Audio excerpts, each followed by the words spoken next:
السلام عليكم ورحمة الله وبركاته. أهلا بيكم مع أم عبد الله أتهم أم عبد الله في البيت. والنهاردة هعمل لكم كيكة الشوكولاتة بصوص رهيب لعشاق الشوكولاتة. وإذا عجبكم الفيديو ما تنسوش اشتراك في القناة وتفعيل جرس الإشعارات ولايك وشير مع غيركم عشان الكل يستفيد.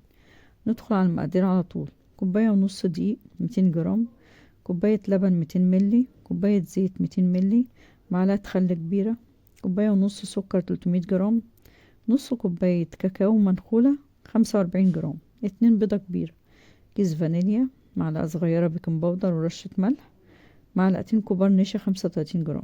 وللقالب اللي هحط فيه معلقة كبيرة زبدة نباتي أو حيواني ورشة دقيق. ندخل على الطريقة.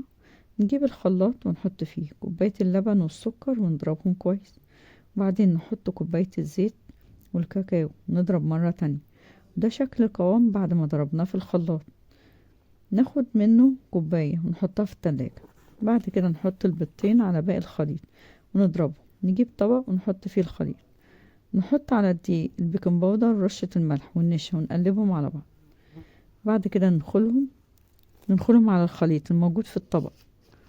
نضرب الخليط مع بعض بمضرب سلك لحد الخليط ما يتجانس. بعد كده نضيف معلقة الخل ونقلب مرة تانية. واحنا بنقلب ناخد بالنا نقلب في اتجاه واحد. وده قوام الخليط بعد ما كل المقادير اختلطت مع بعض.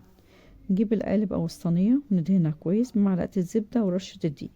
نتخلص من الدقيق الزيادة.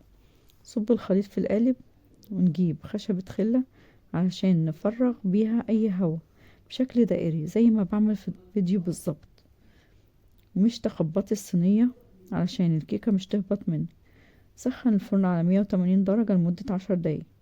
دخل الصينية الفرن على الرف الأوسط لمدة 35 دقيقة ل40 دقيقة على حسب درجة حرارة فرنك. ومش تفتحي الفرن قبل 25 دقيقة علشان مش تهبط منك. بعد المدة دي نختبر تسويتها بخشبة خل أو سكينة. وده شكل الكيكة بعد ما طلعت من الفرن، هشة وطرية. نصب عليها صوص الشوكولاتة اللي احنا كنا سايبينه في التلاجة. ممكن نزينها بشوية شوكولاتة مبشورة. كده نكون خلصنا فيديو النهاردة، واشوفكم في فيديو جديد ان شاء الله.